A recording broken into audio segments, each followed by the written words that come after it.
విభీషణుడు మంచివాడు, రావణాసురుడు చెడ్డవాడు. రావణాసురుడు కుంభకర్ణుడు 6 నెలలు నిద్రపోతాడు, 6 నెలలు నిద్రపోతాడు.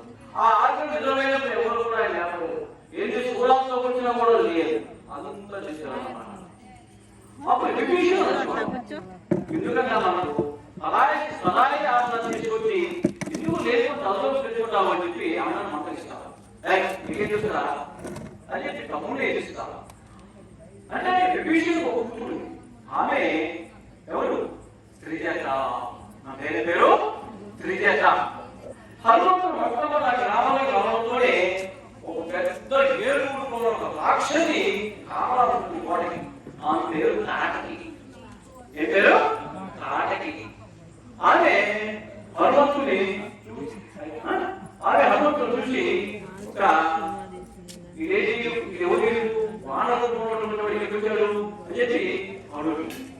అయితే వెంటనే ఇంత రూపంలో ఉన్నటువంటి తాటిని చూసి హనుమంతుడు ఏం చేశాడు?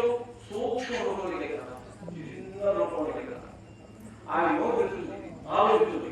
నోరు దగ్గర బయటకు ఆ నోరు తెసి ఆలోచనలోకి మొదలు చేస్తాడు. ఆయన అంత సర్వసం అన్నమాట. ఆయన ఆ లోపల ఎక్కువ చెప్తాడు. చివరికి సీతమ్మను అనుకుంటాను. ఎక్కడ అనుకుంటాడు? సింహపక్షం మీద ఆయన అనుకుంటాను అన్నమాట. చూస్తారు, చూసి అమ్మా సై చేస్తారు. మళ్ళీ భయపడలేమండి. ఏం చూస్తుంది ఆయన పూజ చేస్తాయా, ఇదేంటి పూజ అనిపిస్తుంది, మాటలు తెలియని అనుకుంటుంది. వెంటనే చిన్నగా అమ్మా నువ్వు ఏమంటే నీకు వస్తాను అన్నమాట. దిగినాము, నేను రాములవారి భటుని, నన్ను రాములవారికి పంపించాను. రాములవారు